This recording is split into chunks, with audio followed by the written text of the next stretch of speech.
بسم الله الرحمن الرحيم. في الجامعة الملكية المغربية لرياضة الأشخاص فضعيات إعاقة وتحت إشراف الاتحاد الدولي لكرة المضرب على الكراسي وبتعاون مع وزارة التربية الوطنية والتعليم الأولي والرياضة تمكنا من تنظيم ولأول مرة في المغرب البطولة الإفريقية المؤهلة لبطولة العالم لكرة المضرب على الكراسي في هذا النادي الجميل نادي الوفاق. هذه البطولة اللي عرفت مشاركة ديال 8 ديال الدول، لا بالنسبة للنساء ولا بالنسبة للرجال، واللي الحمد لله كان تفوق وتميز المنتخب الوطني واللي ضمن التأهيل ديالو لا بالنسبة للرجال ولا بالنسبة للنساء لبطولة العالم اللي غادي تكون في شهر 5 بتركيا. فهذا الرياضة الحمد لله اللي آخر مرة كانت مشاركة ديال 4 ديال الأبطال، 2 بطلات و2 أبطال اللي شاركوا في الألعاب البارا أولمبية باريس 2024، واللي تنأملوا أنه إن شاء الله من الآن باش نشتغلوا باش ماشي فقط نتأهلوا الألعاب البارا أولمبية المقبلة، ولكن باش نجيبوا دي كلاسمون تصنيف اللي يكون قريب. والحمد لله عندنا بعض اللاعبين واللاعبات اللي ممكن أنهم من الآن أنه لأننا باقي عندنا حوالي 3 سنوات ونصف للألعاب، فممكن يكون عندنا إن شاء الله منتخب في المستوى العالي. وخصوصا انه كاين ملاعب اللي مثلا بحال نادي الوفاق، وكاين ملاعب اللي في كملعب لانوريا، وبالتالي هادو غادي يزيد يشجعونا باش ان شاء الله نكونوا المنتخب ديالنا في احسن الظروف وباش نكونوا في الموعد في الاستحقاقات الدوليه المقبله. الحمد لله هذه المره الثامنه وحنا كنتأهلوا لبطولة العالم. كان جيل قديم ودابا جيل جديد مع الوليدات ديال دابايا. كان تأهل نهائي بعد الفوز على كينيا، غانا، رواندا. النهائي كان عربي محض مع المنتخب المصري.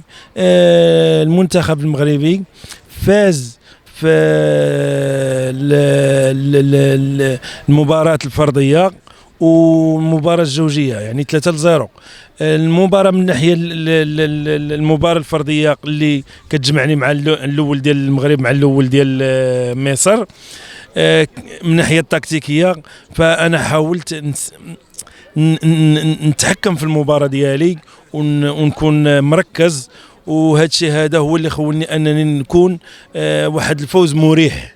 يعني المصري يعني حاول في الجوله الثانيه، ولكن ما خليتوش حيت كنت عارف الخطه ديالو باش داخل، وتوفقنا والحمد لله. وهذا الفوز هذا كنهديو لجميع المغاربه، جميع الناس اللي كيساندوا هذه الرياضه هذه في السراء ديالها وفي الافراح ديالها. الحمد لله تنظمت عندنا في المغرب لاول مره، كنا فرحانين بزاف انها غتنظم عندنا في المغرب. بدينا نلعب مع حنا 5 ديال الدول اللي هما مصر، نيجيريا، كينيا وطنزانيا. لعبنا معاهم تقريبا كاملين، ربحناهم. صراحه ما كانوش استعدادات كثيره بزاف، كانت فقط واحد 7 ايام هي اللي استعدينا فيها، ما كانش عندنا الوقت باش نستعدوا بزاف، ولكن واخا ما كانش كافيه الحمد لله قدرنا نديروا واحد النتائج مشرفه ونتاهلوا لكاس العالم. وكنتمناو لينا ان شاء الله ولصحابنا الدراري اللي تاهلوا حظ موفق في كاس العالم. والجميل في الامر اننا هذه المره كنلعبوا 4 ديال البنات ماشي 2 البنات، وهذا الشيء كان عاوننا بزاف باش نقدروا نحققوا هذه النتائج المشرفه.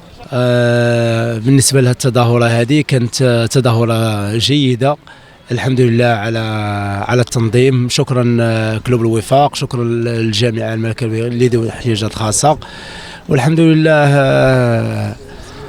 كانت تظاهره كانت في احسن ما يرام الحمد لله. واستغلنا والماتش ديالنا ديال اليوم اللي ضد المنتخب المصري اللي ما كان سهل، اللي كان خاصنا نتحكموا في المقابله من الاول باش ما نلقاوش نجيو حتى الاخر ونتصيدوا. الحمد لله ربحنا بحصه مزيانه وتاهلنا لبطوله العالم ان شاء الله اللي غادي يكونوا فيها فرق كبار ان شاء الله، واللي كنتنافسوا معاهم ان شاء الله، وغنكون نمثلوا المغرب في احسن تمثيل ان شاء الله. الصراحه كانت ظروف شويه صعيبه بالنسبه لينا، حقاش كان انا والصديقه ديالي كانت اول مشاركه لينا. يعني قمنا بمجهود اللي هو كبير الحمد لله، وربي ما خيبناش.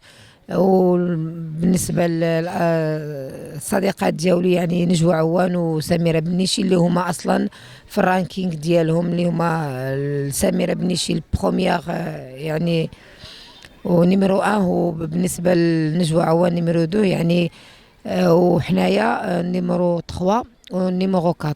يعني باش نقوموا حتى حنا ونلعبوا معاهم هذا في هذا الدوري هذا مع شي وحدين اللي هما النيميرو 1 يعني شويه صعيبه، ولكن حاولنا بما امكن اننا نكونوا في المستوى، وربي ما خيبناش، وكنتمناو من هنا لقدام انها تكون احسن من دابا نيت.